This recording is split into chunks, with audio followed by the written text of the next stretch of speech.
welcome to another exciting edition of the program, Hitches and Voices. We centered our conversation on the series we started, which is the Get Your Child to School Disability Not a Barrier. My guest in the studio today is Saiwe Imasuen. She is a graduate of the University of Benin, law graduate, and she's currently looking forward to going to the law school. I also have Glory Ubong. I hope I got that correctly. She just graduated from Idia College and she's looking forward to be admitted into the University of Benin. Beautiful ladies, welcome to Hitches and Voices. I'm happy that I have finally completed my program and I'm happy to be awaiting Nigerian Law School, awaiting my journey in the Nigerian Law School. Well, I met him in 2011 through the Right Above Charity lecture organized by NAPID on December 2nd. And he took interest in me after I read an address addressing the issues faced by persons with disabilities, especially in as regards to education. So he took interest in me and adopted me. And since then, he has been the one taking care of everything relating to my education. I was in primary 4 at that time. I finished primary school and went to the secondary school. I started at Idia College and then moved to Queen's College in JSS to get a more quality education. Finished from Queen's College in 2019, and he was the one that paid every single fees I paid in Queen's College. Everything that concerned my education, he was the one that took care of it.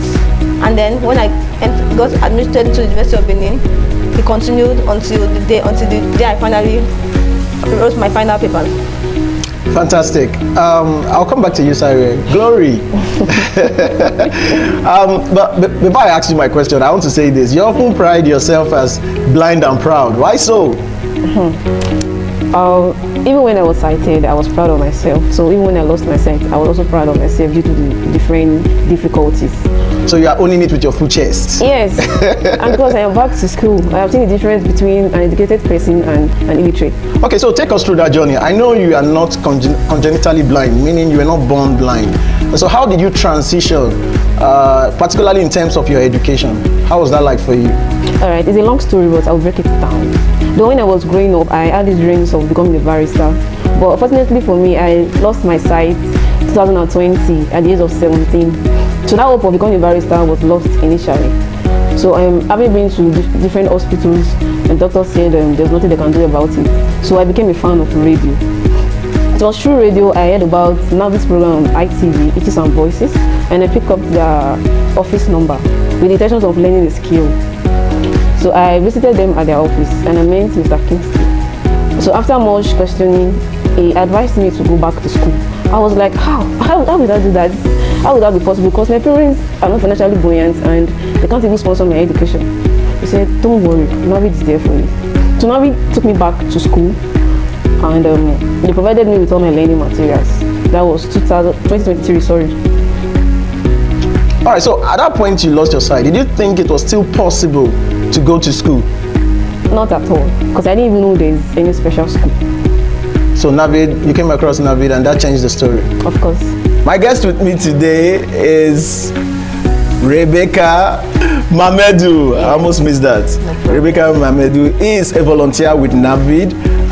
She is having a wonderful time with us at NAVID. She'll be sharing her perspective with us today on the program as regards to ensuring that children with disability are in school. As persons with disability is no barrier why you cannot be educated. In a time where the conversation is about ensuring that we get our children out of the street, we hear that there are 10 million children out of schools in Nigeria. But when this conversation is hard, nobody talks about children with disability. But it is important that we leave no child behind in our quest to get children educated. And it is also sad that a lot of parents who have children with disability, for one form of stigma or the other, are shy to identify with their children and as such leave them at home. There are also some category of parents who do not know that there are schools that their special children can attend and as such leave them at home. The whole essence of the Get Your Child to School campaign, Disability Not a Barrier, is to ensure that as parents with a child with a disability, we want to encourage you to get that child out and send that child to school. If you know of anybody around in your environment who has a disability, who's not aware that they can still go to school, We want you to encourage that person to come out and have access to education. Many people do not believe that persons with disability can be educated, but I want to tell you today that they can indeed be educated. I'm a success story already. I guess if I didn't go to school, I won't be on TV and radio talking to you today. Probably I'll be clapping a hand in the street, begging for hands. But education, of course, has made a difference. If I say anything, I would like to give kudos to NAVID for a program like this, because one thing I've noticed is that when people are not informed, they do not actually know what to do. And when I was in my junior school at Idia College, I saw a couple of students with disabilities, especially the visually impaired, coming with their system. At that time, I didn't know what it was, and I really wanted to know what it was. I saw students typing with their system, and their paper was quite different. I really wanted to know. I made friends with some of them, and I got to know it was called a barrel, I think. But then when I moved over to further my education at the University of Nigeria, I did not really see a lot of students with disabilities. I did not really see like visually impaired and all that. All of us were all in the same class. Everybody was rushing at the same time. There was nothing like ramps. I can't remember seeing any ramps in any facility, and everybody was rushing in at the same time. The only advantage students with disability had was that they allowed some of them to sit at the front, and that was it. Everybody was rushing out at the same time. Everybody that is pushing was pushing each other. And I think a program like this is helping people know that students with disabilities, they need to go to school too. And I remember when I started my work at NAVID, I met you, Mr. Kingsley, and I was really surprised. And I was like, wow, so this is why people need to know people need to be equipped with the knowledge of how they should take their kids to school, even with a disability. Because yes, I've learned that even a child with disability, there is an ability in that disability. Yes. All right, that's a familiar phrase, ability in disability. Today, our focus will be on deaf education. Deaf community is a cluster of disability that many people are usually fascinated about. How do they communicate? How do they go about what they do? Today we'll be unveiling all that on this program. With me in the studio is Cynthia Godwin Aya, a special education teacher with Iyogbe College and a regular face on this program. I also have Abimbola Eromusele. She is also a deaf teacher with the special school in Iyogbe College. Madam Bimbo, welcome to Hitches and Voices. I'll start with Madam Cynthia. Can every deaf person sign? Thank you very much. Not every deaf person can sign. Every deaf person can demonstrate. Every deaf person can make gestures. But not every deaf person can sign. And also not every deaf person can understand sign language as well. All right, beautiful. So let me put this question to Madam Bimbo. How important is it for a deaf person to understand sign language as a means of communication?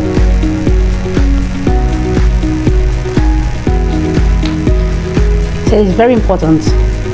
For example, in the area of education, deaf children, when they go to school to learn, they learn sign language. It is their only means of communication. And that's how we learn to communicate. All right, fantastic. I would like to ask, what exactly is the major challenge that deaf persons are faced with in terms of bringing them out, getting them enrolled in school? I know as persons with disability, we face similar challenges, but what would be unique with the deaf community? I'd like Madam Cynthia to answer this question. Okay. One of the biggest challenges that persons with deafness face is bringing them out for school enrollment. First is age. Some of them, after acquiring formal education in a regular school, that is when their parents or their work have been to look for school. Some of them, at that age, they are already bigger than their peers in the class. So it's a major challenge, but it is also not a barrier. Secondly, distance is another challenge, why you have some of them not wanting to come out on their own in the formal school setting, because many of them don't have access to a special school around their environment, around where they live. That's another challenge. And also ignorance, like some parents will tell you they are not aware that there is a special school for persons with deafness. They are not aware that they can even go to school. They are not aware that they can write. So they look for alternative means of maybe choosing a vocation or another career path. But those are some of the challenges. However, they are just challenges that we have said, they are not barriers. So Beautiful. Always overcome. They are challenges, not barrier. To Madam Bimbo, how important is education for a deaf child?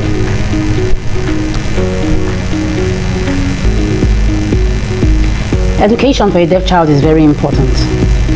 First of all, awareness is important. We need more awareness on TV, on social medias, on different places, so that people will be aware that there is a deaf school. We have deaf schools right now in those states, about 5. We have special school, we have Yobe College, we have in IC First East, and then we have physically challenged school at Aduwawa.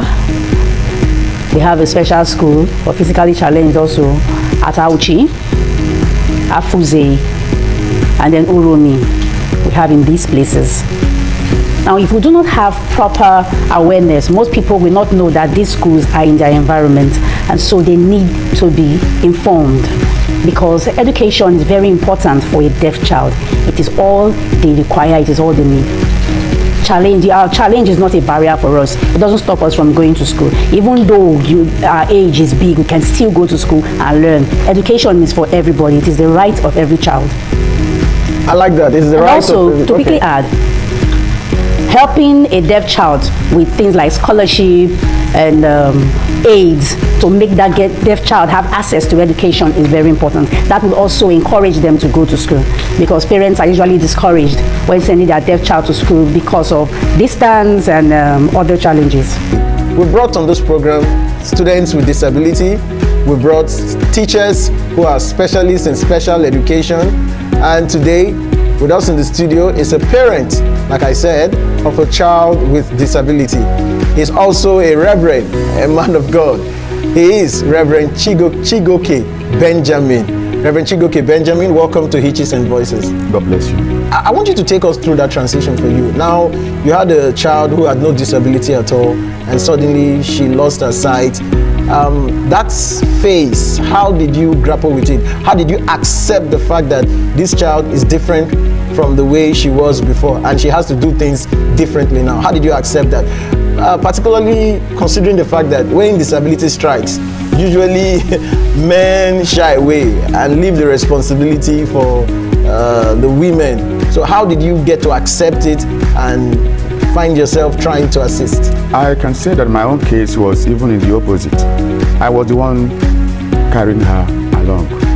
Why? Is it that your wife wasn't interested? No, my wife was 100% interested. But for one reason or the other, I happened to be the one at the forefront, carrying her to most of these places. That's what other men would not do. But I did all of this without shame and without thinking what people will say about that. Imagine a father most of the time holding your daughter who is not seeing along the road, struggling to enter vehicles, struggling to do that. And sometimes people will be looking at us, and I didn't reason any of that, because to me, I was heading somewhere, I was pursuing something, and I told myself I will do my best as a parent, as a father to this girl, to if peradventure God will help us, as He had helped us now, to make her smile at the end of the day, irrespective of her present condition. So the disability did not change your love for her? At all. Instead, it increased the love. The more I look at her in that condition, the more the love increases. Fantastic. This is to parents out there. Stigma and labeling is a big issue. Some parents shy away from the responsibility of their children with disability just because of stigmatization and labeling. We've seen within the disability community, parents, particularly men, who run away from the home and leave the child with disability to their wives, particularly when they are children with intellectual disability and even any other form of disability. We've had several cases like that, several complaints of men running away from their home just because they cannot cope with the fact that they have a child with a disability. Mr. Reverend Chigoke Benjamin here, it's an inspiration. He should inspire you, just in case you are one out there with a child with disability. There's no need to be ashamed, there's no need to be shy, there's no need to feel stigmatized. Let's look at the educational level of your child now. Currently, where's Victory and how's she doing? The sad episode has now started to have a U-turn kind of. Currently, she is in Uniben studying mass communication.